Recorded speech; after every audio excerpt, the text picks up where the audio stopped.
नमस्कार, मैं हूं आपके साथ आस्था कौशिक। विकास नगर के चक्राता में दर्दनाक सड़क हादसा हुआ है। यहां मीनस के पास एक गाड़ी गहरी खाई में गिर गई है, जिससे इसमें सवार 3 यात्रियों की मौके पर मौत हो गई।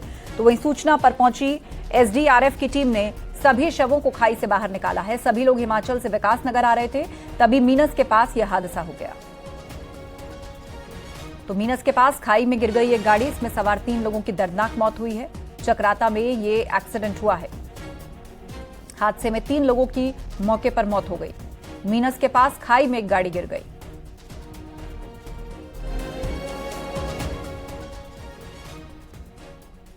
और खबर देहरादून से, जहां मसूरी विधानसभा के दानियों का डांडा में पीडब्ल्यूडी ने प्राइवेट जमीन पर सड़क बना दी।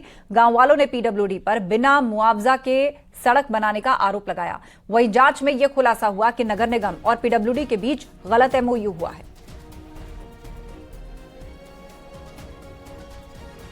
तो उसके बाद लोगों ने विरोध दर्ज कराया है और कहा है कि यह प्राइवेट जमीन थी, जिसके ऊपर पीडब्ल्यूडी ने सड़क बना दी है।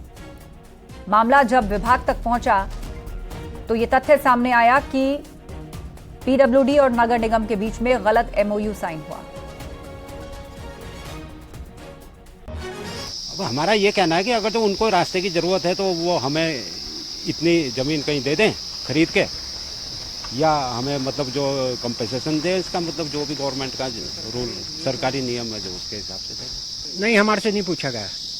ये तो हम पक्की करने से रोका गया है ना। वैसे रास्ता तो ये चल ही रहा था जब से इन्होंने बंदोबस्त में रास्ता हमने भी नहीं रोका, पर हमने जब रोका हमने कहा पक्की नहीं होने जब तक हमारा।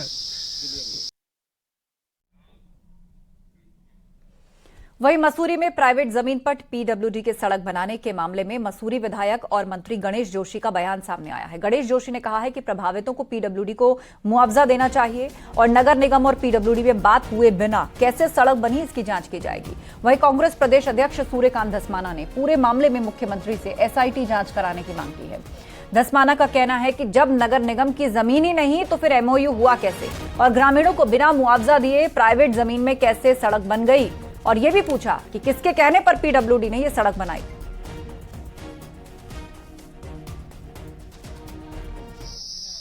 देखिए, अगर पीडब्ल्यूडी अगर किसी की प्राइवेट लैंड पर सड़क बनाती है, उसी अधिकृत करती है, तो उसके मानक के अनुरूप मुआवजा उसको मिलना चाहिए। अब उनको मुआवजे दिए बिना आपस में नगर निगम और उसमें बातचीत में भी सड़क बन गई। मुझे आज समाचार पत्रों के माध्यम से ज्ञान हुआ है और मैंने इसकी बहुत गहन जांच होनी चाहिए। एसआईटी की मांग करता हूं, माननीय मुख्यमंत्री जी को एसआईटी की जांच बैठानी चाहिए। जिस तरह से जमीन फर्जीवाड़ा खुलासा हुआ, उसका फर्जी दस्तखत बना करके किसी की जमीन किसी के नाम कर दी गई, वो उसी प्रकार से ग्रामीणों की जमीन, जो ग्रामीणों ने सड़क की मांग ही नहीं करी, उनकी जमीन पर नगर निगम और पीडब्ल्यूडी ने एक एमओयू कर लिया। पीडब्ल्यूडी उसमें करोड़ों रुपए खर्च करके सड़क बना रहा है। एक निजी होटल को फायदा पहुंचाने के लिए ग्रामीणों की सड़क पर फर्जी एमओयू करके, फर्जी मैं इसलिए बोल रहा हूं कि सूचना आयोग की सुनवाई में ये बात सामने आई है, क्योंकि एग्जीक्यूटिव इंजीनियर जिसके साइन है उसमें वो ये कह रहे हैं कि मेरे साइन ही नहीं है। अब जब उनके साइन ही नहीं है तो एमओयू फर्जी हुआ। एमओयू फर्जी हुआ तो पीडब्ल्यूडी किसके आदेश पे? पीडब्ल्यूडी के मैं चीफ इंजीनियर से बात पूछना चाहता हूं कि वो ये बताएं।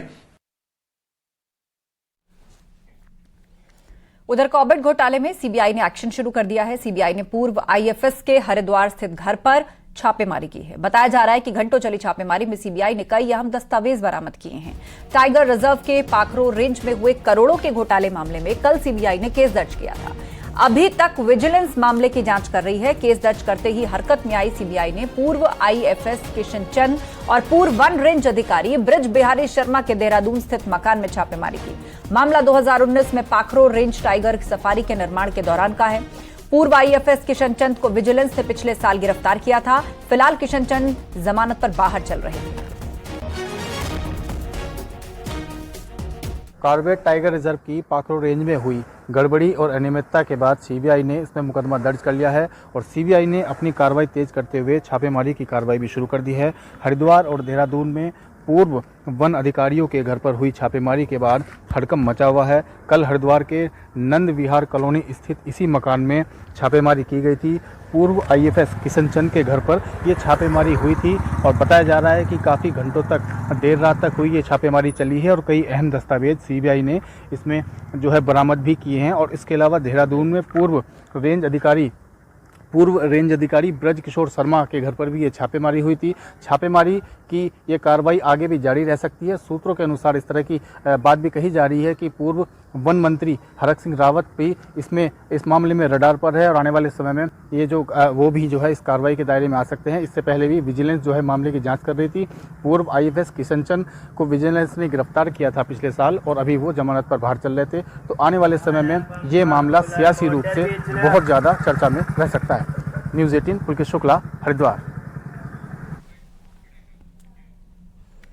हल्द्वानी में दिव्यांग बच्चों को पढ़ाने वाली संस्था नैब के डायरेक्टर पर गंभीर आरोप लगे हैं। नैब संस्था के डायरेक्टर पर यौन शोषण जैसे गंभीर आरोप लगे हैं। पुलिस को गुप्त चिट्ठी के जरिए एक शिकायत मिली थी और पुलिस की टीम कई दिनों से इस मामले की जांच कर रही थी। आखिरकार शुरुआती जांच में शिकायत सही पाए जाने के बाद निदेशक श्याम धानिक की गिरफ्तारी हुई है। धानिक पर 13 साल की बच्ची से यौन शोषण का आरोप लगा है।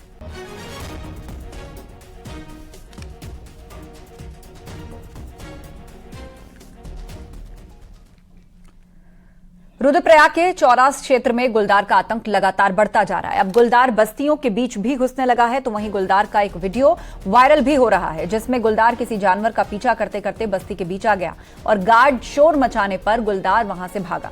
आपको बता दें, कुछ दिन पहले इसी क्षेत्र में एक महिला को गुलदार ने अपना निवाला बना लिया था, जिसके बाद यहां पर दहशत है।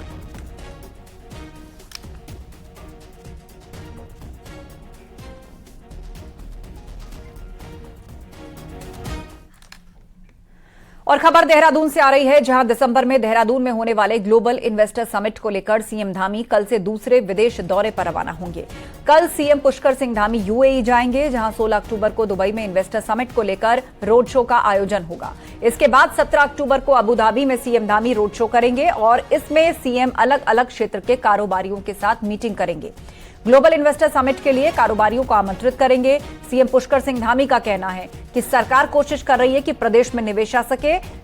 साथ ही सीएम ने कहा कि अप्रवासी उत्तराखंड के लोगों ने बाहर रहकर बहुत काम किया है, नाम कमाया है और उनके अनुभवों का लाभ प्रदेश सरकार लेना चाहती है और इसीलिए एक सेल भी गठित की जा रही है जो उनके साथ कोऑर्डिनेशन करेगा।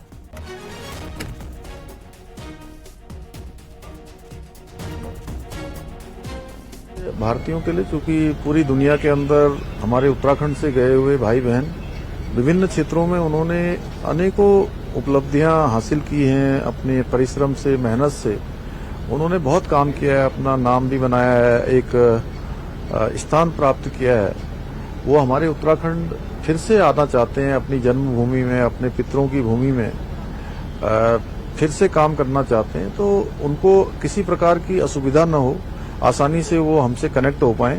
राज्य के लिए जो योगदान देना चाहते हैं, अपने मूल स्थान के लिए योगदान करना चाहते हैं, राज्य में अनेकों क्षेत्रों में वो अपना काम करना चाहते हैं, तो उनके लिए अप्रवासी ये सेल हमने गठित किया है जो सबसे साथ समन्वय करके उनकी कोई भी परेशानी हो या किसी प्रकार का वो काम करना चाहते हैं तो उसमें सहयोग प्रदान। हरिद्वार में आज सुबह असम के मुख्यमंत्री हेमंत बिस्वा शर्मा नारायणी शिला मंदिर पहुंचे। हेमंत बिस्वा शर्मा ने पितृ विसर्जनी अमावस्या पर तर्पण किया। मंदिर के पुरोहितों से पितरों की पूजा करवाई। पूजा अर्चना करने के बाद हेमंत बिस्वा शर्मा रवाना हो गए।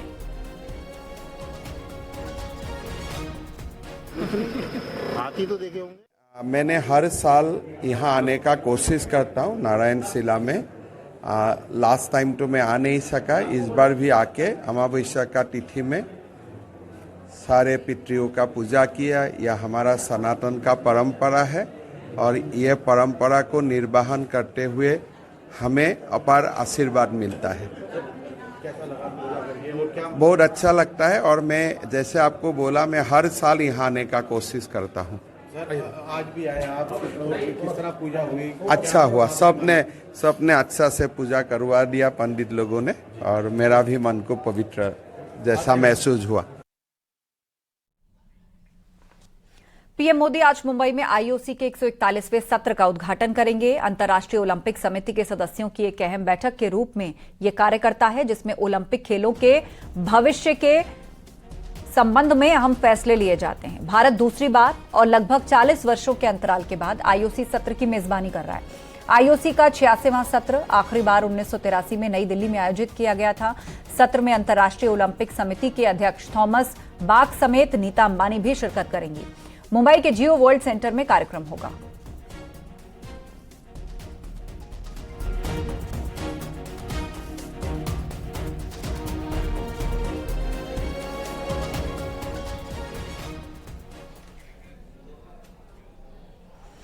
क्रिकेट अब ओलंपिक में भी अपनी धाक जमाने जा रहा है। अंतर्राष्ट्रीय ओलंपिक कमेटी यानी आईओसी ने लॉस एंजलिस ओलंपिक 2028 के लिए क्रिकेट समेत 5 खेलों को शामिल करने की मंजूरी दी है। ओलंपिक्स में शामिल होगा क्रिकेट। लॉस एंजलिस ओलंपिक्स में शामिल होगा क्रिकेट, ये बड़ी खबर है। 2028 में लॉस एंजलिस में ओलंपिक्स होगा। मुंबई में ओलंपिक्स को लेकर यह बड़ा फैसला हुआ है। अब क्रिकेट भी ओलंपिक का हिस्सा होगा। 2028 में लॉस एंजलिस में जो ओलंपिक होने जा रहा है उसमें क्रिकेट को शामिल किया गया है। आईओसी ने इसके लिए अपनी सहमति दे दी है। It was about the proposal of the Los Angeles organizing committee to introduce 5 new sports, and these 5 sports are baseball, softball, flag football, lacrosse sixes, squash, and cricket. These proposals have been accepted as a package by the IOC Executive Board. 2024 की जंग जैसे जैसे नजदीक आ रही है, सियासी दलों का वार पलटवार तेज होने लगा है। भाजपा ने सोशल मीडिया एक्स पर कार्टून के जरिए वार किया है। बीजेपी ने तस्वीरों के साथ लिखा, पप्पू बेचारा बल्ले को ही समझता गिटार, INDIA फिर हारने को तैयार। बीजेपी ने सिर्फ राहुल गांधी पर ही प्रहार नहीं किया, बल्कि INDIA के बाकी नेताओं को भी निशाने पर लिया है, जिनमें ममता बनर्जी, लालू प्रसाद यादव, अखिलेश यादव, हेमंत सोरेन से लेकर उद्धव ठाकरे समेत INDIA के सभी नेताओं पर सियासी तंज किया है।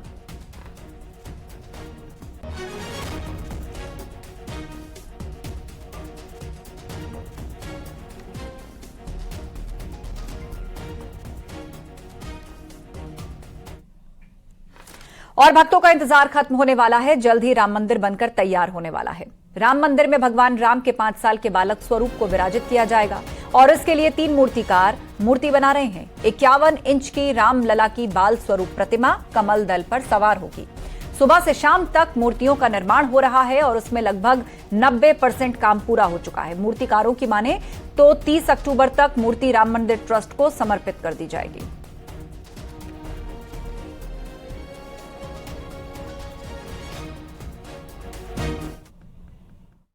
सब लोगों को एक इतना बड़ा एक सरप्राइज मिलने वाला है पूरे देश को कि ऐसी मूर्ति कभी कहीं देखी ना हो, उस हिसाब से बन रही है। बाल स्वरूप है 5 साल और धनुष बाण के साथ, और बाकी सारे जो उनसे जुड़ी जितने भी संबंधित चिन्ह हैं नक्काशी में सब कुछ है, जिसमें बाकी देवी देवता भी हैं और राम जी से संबंधित जो लोग हैं वो भी हैं, सब लोग हैं।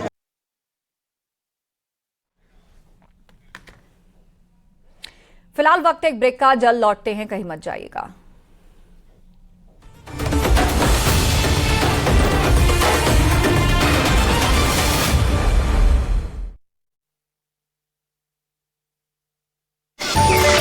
के दौरान